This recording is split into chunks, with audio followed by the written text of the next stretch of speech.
सुप्रभात बच्चों।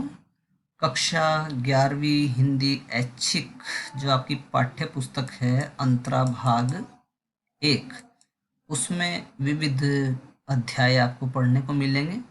उसमें जो एक अध्याय है 13वां अध्याय, वो पद्माकर जी के द्वारा लिखित कुछ कवित हैं। तो कवित्त पर जाने से पहले हम थोड़ा सा कवि का जीवन परिचय और जिस काल से वो आते हैं रीतिकाल, उसकी थोड़ी सी प्रवृत्तियों की ओर ध्यान दे लेते हैं। तो पद्माकर जी का पहले आप जीवन परिचय और साहित्यिक परिचय थोड़ा सा देखेंगे। रीतिकाल के कवियों में तो सबसे पहली बात है कि पद्माकर जी का जो संबंध है वो रीतिकाल से है। रीतिकाल के कवियों में पद्माकर का महत्वपूर्ण स्थान है। वे बांदा उत्तर प्रदेश के निवासी थे। उनके परिवार का जो वातावरण था वो कवित्वमय था। इसलिए कहा गया है ऐसा क्योंकि उनके पिता भी जो थे वो कविता किया करते थे और उनके परिवार के जो उनके वंश के जो दूसरे लोग थे, पूर्वज थे, वो भी कविता किया करते थे। तो एक हिसाब से वो क्या थे, उनकी पूरी की पूरी जो कुल था, वंश था, वो कविता लेखन में ही लगा हुआ था। इसलिए उनके वंश का नाम ही कवीश्वर पड़ गया था, यानी वो कविताओं के ईश्वर है। वो वंश ही कवीश्वर वंश के नाम से जाना जाता है। वे अनेक राज दरबारों में रहे। वो केवल किसी एक राज दरबार तक सीमित नहीं रहे, बल्कि बहुत सारे राज दरबारों में उन्होंने अपनी उपस्थिति दर्ज की है। जैसे बूंदी दरबार की ओर से उन्हें बहुत सम्मान दान आदि मिला। बूंदी जो राजस्थान में जगह है, वहाँ पे उनको सम्मान मिला। पन्ना महाराज ने उन्हें, ये मध्य प्रदेश वाला है, पन्ना महाराज ने उन्हें बहुत से गांव दिए और जयपुर नरेश, राजस्थान से हैं, ने उन्हें कविराज शिरोमणि की उपाधि प्रदान की। तो एक हिसाब से आप देखते हैं कि जो कवि हैं पद्माकर, वो एक दरबारी कवि हैं। दरबारी कवि कौन होता है? जो दरबार के लिए कविताएं लिखता है, किसी राज दरबार के लिए कविताएं लिखता है। तो अब आते हैं हम उनकी रचनाओं की ओर। तो उनकी रचनाओं में आप बच्चों देखेंगे कि उनकी एक रचना है हिम्मत बहादुर बिरुदावली, दूसरी पद्माभरण और तीसरी जगद विनोद, राम रसायन और फिर उसके बाद गंगा लहरी। ये उनकी प्रमुख रचनाएं हैं, उनकी प्रमुख कृतियां हैं जिनमें उनकी कविताएं संकलित हैं। फिर आते हैं हम उनकी कुछ साहित्यिक प्रवृत्तियों की ओर। तो सबसे पहले आपको बताया गया इसमें पद्माकर ने सजीव मूर्त विधान करने वाली कल्पना के द्वारा प्रेम और सौंदर्य का मार्मिक चित्रण किया है। तो इस वाक्य का क्या अर्थ आप निकालेंगे कि उनकी जो शैली थी वो चित्रात्मक शैली थी, यानी प्रेम और सौंदर्य को बहुत ही चित्रात्मक तरीके से प्रस्तुत करने की कला उनके पास में थी।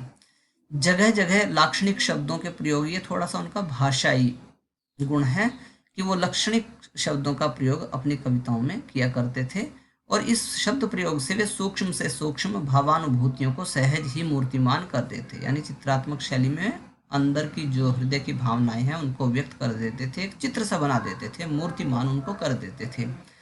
उनके ऋतु वर्णन में भी इसी जीवंतता और चिरात्मकता के दर्शन होते हैं। तो अभी आपके जो अध्याय हैं उसमें 2 ऋतुएं, वसंत ऋतु और वर्षा ऋतु का उन्होंने वर्णन किया है। तो इसमें आप देखेंगे कि उन्होंने किस तरह से जीवंत वर्णन किया है। उनके अलंकारिक वर्णन का प्रभाव प्रवृत्ति कवियों पर भी पड़ा। तो रीतिकाल की प्रमुख प्रवृत्तियां हैं, श्रृंगार रस हो गया और फिर अलंकारों में सबसे ज़्यादा अनुप्रास अलंकार का प्रयोग होता है।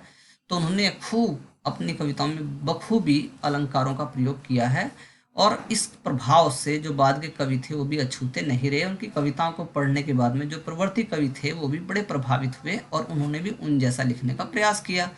पद्माकर की भाषा सरस, सुव्यवस्थित और प्रवाहपूर्ण है। तो ये उनकी भाषाई विशेषताएं हैं कि उनकी भाषा बड़ी ही सरस और सरल है, अच्छे ढंग से गठी हुई भाषा का प्रयोग करते हैं और साथ ही साथ उसमें प्रवाह है, यानी गति विद्यमान है।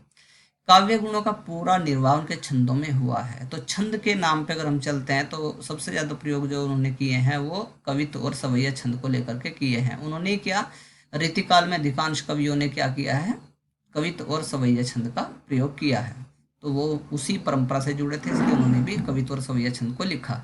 गतिमयता और प्रवाहपूर्णता की दृष्टि से सवैया और कवित्व पर जैसा अधिकार पद्माकर का था वैसा अन्य किसी कवि का नहीं। यानी उनको जो लेखक हैं वो क्या दर्शाते हैं उनको कि उन जैसा अधिकार किसी और कवि का नहीं था सवैया और कवित्व पर।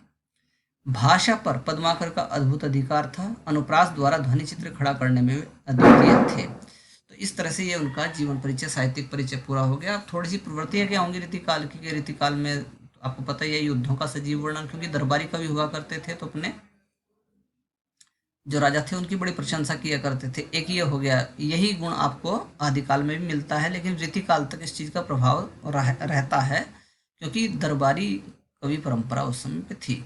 दूसरी बात है कि रीतिकाल में प्रकृति वर्णन मिलता है, और तीसरी बात यह होगी कि रीतिकाल में कवित्त और सवैया जो छंद थे वो प्रमुख छंद थे। उसके बाद में आपका आता है क्या कि भाषा और शैली कैसी, चित्रात्मक शैली थी। तो ये सारी क्या हैं, विशेषताएं हैं रीतिकाल की। ठीक है। अलंकारों का, और विशेष रूप से कौन से अलंकार का, विशेष रूप से अनुप्रास अलंकार का उन्होंने प्रयोग किया है, और कवित्त और सवैया छंद का उन्होंने प्रयोग किया है। तो ये क्या होगी, विशेषताएं होगी रीतिकाल की। तो उनकी इन कविताओं में हमें देखने को ही मिलती हैं।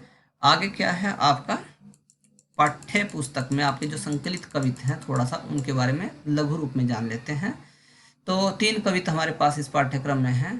तो पहले कविता में मैंने आपको बताया कि वसंत का वर्णन किया। वसंत क्या है, ऋतुओं का राजा है, तो ऋतुराज वसंत का उन्होंने बहुत ही सुंदर वर्णन किया है। और ऋतुराज वसंत के आगमन से प्रकृति, पक्षी और मनुष्य पर जो सौंदर्य संबंधी परिवर्तन आते हैं उनको भी उन्होंने लक्ष्य करके इस कविता को लिखा है। दूसरे कविता में उन्होंने गोपियां और कृष्ण के प्रेम के बारे में लिखा है कि किस प्रकार गोपी हैं जो समाज की परवाह किए बिना कृष्ण के प्रेम में डूबे रहना चाहती हैं और उस प्रेम से बाहर निकलना नहीं चाहती हैं। और अंतिम जो कविता है उसमें वर्षा ऋतु का वर्णन किया गया है कि वर्षा ऋतु में प्राकृतिक सौंदर्य किस तरीके से मुखरित होता है। तो इस तरह से बच्चों ने उनका जीवन परिचय, साथ साथ उनके जिस काल से वो आते हैं रीतिकाल की थोड़ी प्रवृत्तियाँ, और उनकी रचनाओं का परिचय, और जो आपको पाठ दिया गया है कवित्त के रूप में 3 कवित्त दिए गए हैं, थोड़ा सा उनका परिचय आपको दे दिया गया है। तो आज इस अंक में, इस सत्र में आपके लिए इतना ही पर्याप्त रहेगा। बहुत बहुत धन्यवाद।